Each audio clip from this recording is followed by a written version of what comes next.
Hello, CD Bestie. Welcome back to CreativeDisc exclusive interview with me, Lutfi. And right now, another guest for CreativeDisc exclusive interview. We have a girl who wishing falling in love for a robot and wishing she was one. Why? I don't know why, but her debut album called Falling for Robots and Wishing I Was One, where she talked about heartbroken, about love, about falling in relationship, about shit happen in relationship and stuffs like that. Why she talked about that? So we're gonna talk furthermore with my guest today. This is Lolo. What's up? So my first burning question, why your name is like LO/L/O? Okay, you want to know the truth? The true Yes. story is because I wanted to just be Lolo, but there already was one and I didn't want to get sued. So I slapped those slashes on.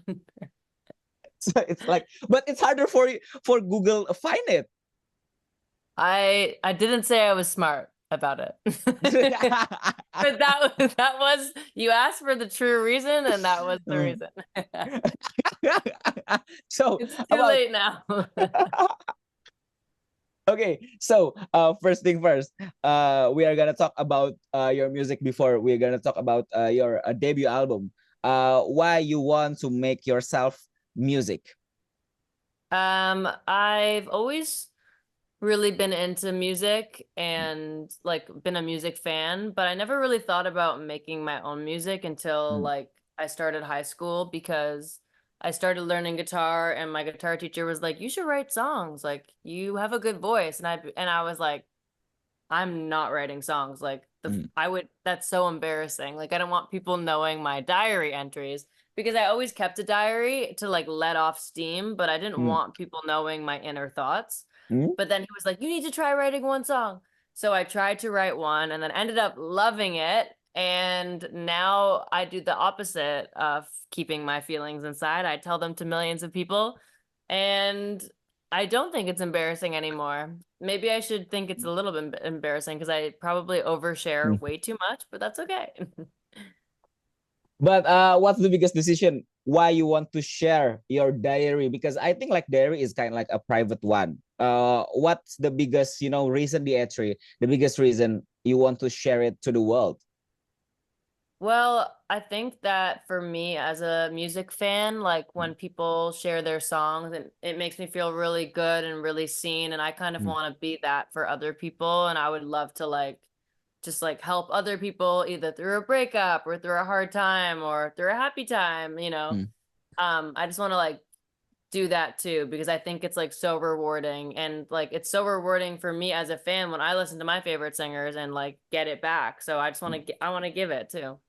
Okay. So let's talk about your newest album, your debut album, Falling for Robots and Wishing I Was One. Tell me the detail about that album.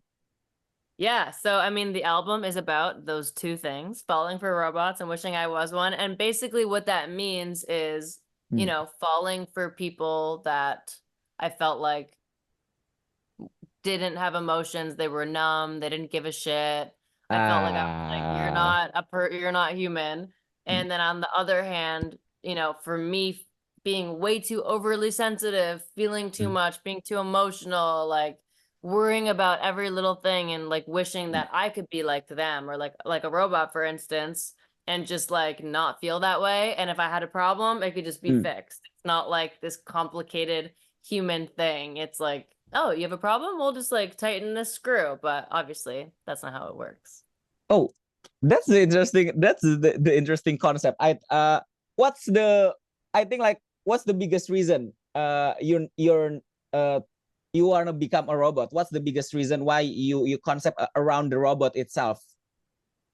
So, yeah, so basically, just like because if I was a robot, Uh, I would be able to just fix all of my problems. Like, all you have to do yes. is hire a mechanic and they fix it and that's over. Whereas in reality, in life, there's all these layers to it and not every Mm, problem can be fixed. And some things aren't even problems at all, but you just make it a problem because you build it up in your head and like Hmm. you're too sensitive, you're too emotional, you're too this, you're too worried about what other people think. So, yeah.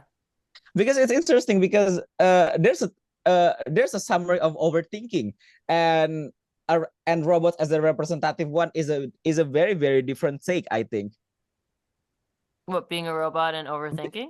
Yes, yes, being overthinking, and you wishing become a robot, so you didn't want to become an overthinking. That's I think like that's what summarizes this album, in my opinion, after I heard it Yeah. too. Yeah, it's just like all the things that come with being human are like, all those emotions and like feeling way too crazy hard. So it was just like, I wish I could just shut all of that off and like not care and not feel like this, not feel so shitty. Oh wow, wow. What's a concept? What a concept. Really, what a concept. Thank you. So, what's why you want to make yourself an album in terms of, in the state right now we have the world full of singles and separate single, and why you want to make yourself an album? Um, I wanted to make like a bigger body of work so I could tell more of a story. Like I love Mm-hmm. singles and it's like, yeah, it's a great song, but like what's the whole backstory behind it? And for me, I wanted to make something that like if you pressed play and like listen from the beginning, it would almost be like a whole story and like all the different like backstory and different parts to it and stuff. So I just wanted to, make a whole project of songs that, yeah, I wanted to tell a story. But is there any challenge to make a debut an album a body full of work? Yeah, 100%. I mean, it's Mm, so much easier to just put out singles. And especially because like you don't have to think as much about it and nothing has to kind of relate to each other. mm, Whereas the singles, I had to make sure like every song fit in the theme and everything told a story and it was cohesive and the mm, sound was cohesive and it made mm. sense. So there was Yes. definitely a lot more challenges, but I think like as a music lover, I love when I like can listen to a whole album from the beginning to the end. Mm. And so I wanted to do that too. Okay, speaking about album, what's your favorite album from another artist? Probably American Idiot by Green Day. What? That was Why? my first CD I ever got. And I just like really love it. And I love how that's a story too. But then like most recently, like a new album, I would say either Guts by Olivia Rodrigo or The Record by Boy Genius. Oh Lord, I really love the record too. Ugh, it's so good. Oh, okay, okay. Let's talk about our fanboying and fangirling about the record later. So, you make a song for another artist. What's the difference between making a song for another artist and making a song for yourself? I mean, it's not that different. The only difference would be like when I'm making a song for another artist, I kind of put myself like in their brain. Whereas when I'm making it for me, I have to be like, would I say that? Will I want to sing that for the rest of my life? Like, do I want to be on a stage in 5 years, 10 years, whatever, singing those lyrics? Whereas when I'm writing for another artist, I'm kind of just spitballing everything and I'm like letting them, be like, yeah, I would say that, or no, I wouldn't. And like they kind of get to decide that. So I'm actually more, I feel like open and more creative when I'm writing for someone else, but when I'm writing for myself, that's when I'm more picky. Oh wow, wow, wow! Because the interesting things like you wanna uh are I think like are you want to singing in 5 years or 10 years later? I think like it's the interesting take, I think. Yeah. Okay, so I think like right now we have so many girls sings loudly about their inner feelings, I think.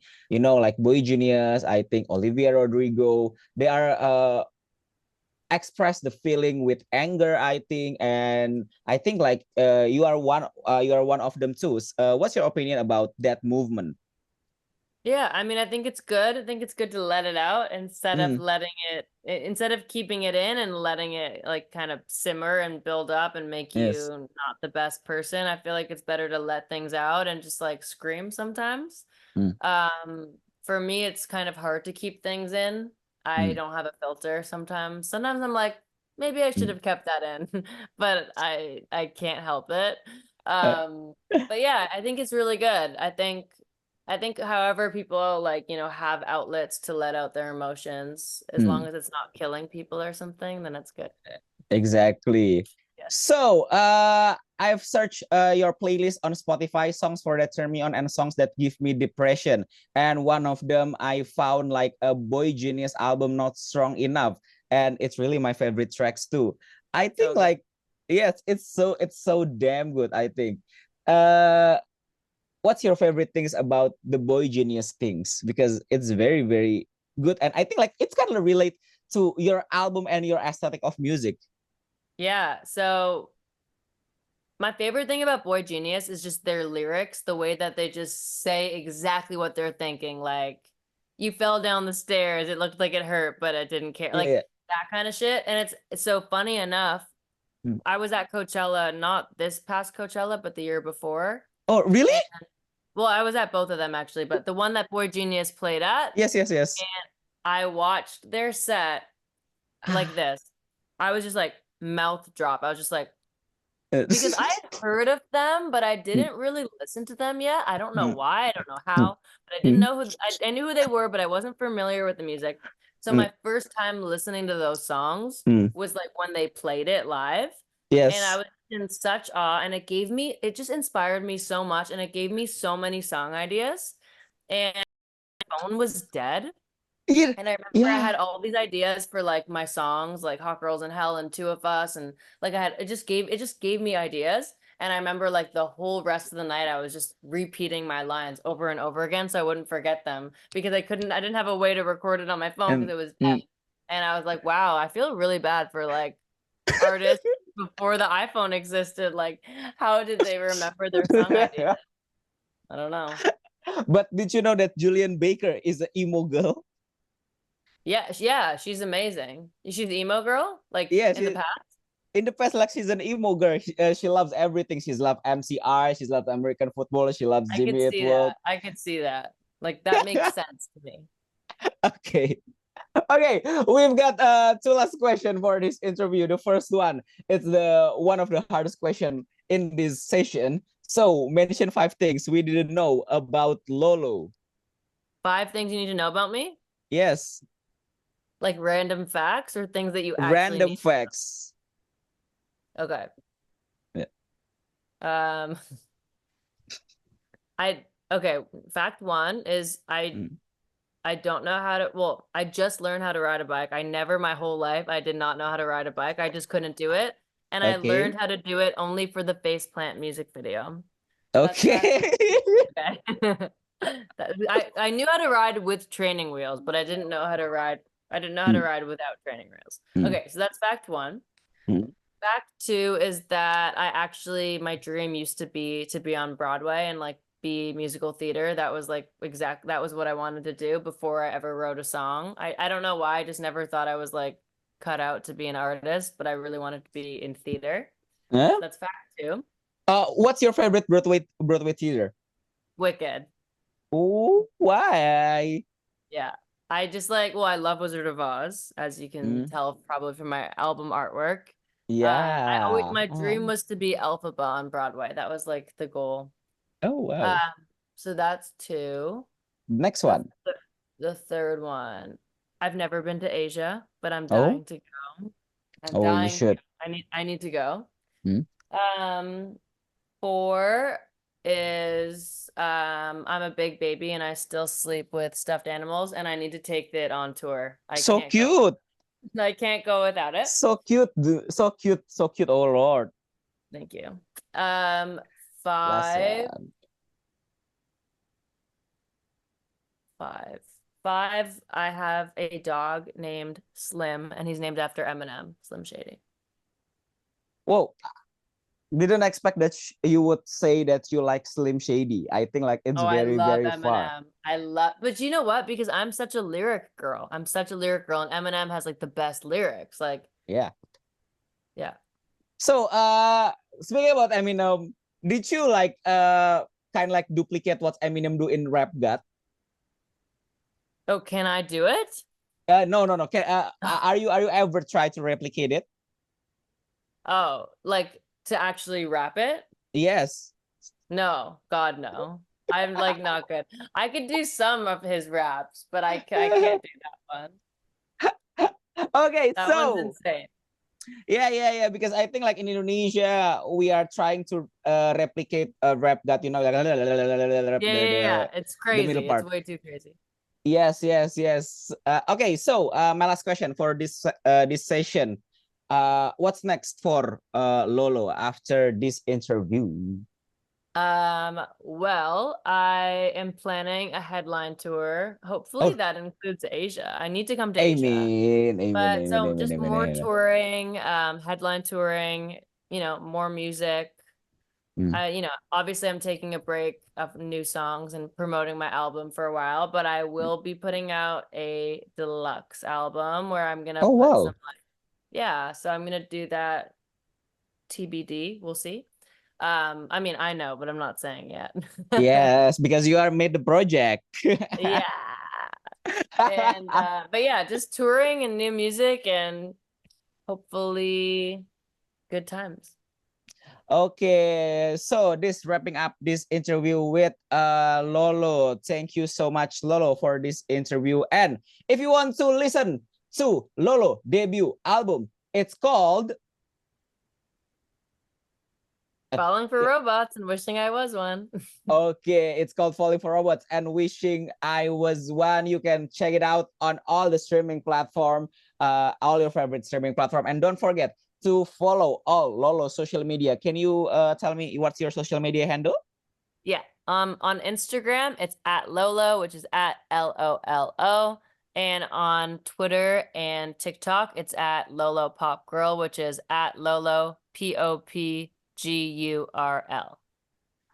Pop girl. Why you oh my god, why you name yourself a pop girl, not a Okay, emo so girl? everyone says that. It's Eh, supposed to be like lollipop girl. It's supposed to be like lollipop girl. Like literally like Wizard of Oz, like the lollipop girl, like a lollipop girl, like but everyone thinks I'm Lolo, the pop girl, and I'm like, oh my god, guys, lollipop, lollipop. But anyways, no one understands. Obviously, I'm just like I overthought that. damn, you got tricked me again. I know. First the slash is in my name, then that. I'm just so bad at picking names. It's terrible. So okay, so it's on Instagram, it's Lolo, and on the X, we didn't call it Twitter because Oh, Elon Musk sorry. will angry at x.com. I forgot. Oh my god. We call it X, formerly known as Twitter. It's a LOLO pop GURL. Am I right? GURL. Yeah, girl. Girl GURL. with a U because I thought it was cool. Okay, so that's a wrap. Don't forget to subscribe CreativeDisc, and don't forget to follow CreativeDisc is CreativeDisc. Don't forget to subscribe too. So I'm Lutfi and this is Lolo. We are signing off for this session for the interview. Thank you, Lolo, for having me. Thank you so Thank you for much. having me. Thank you so much. That's a really nice interview. Have a great day in there too. I'm Lutfi signing off. See ya on the next interview. Bye bye. Bye.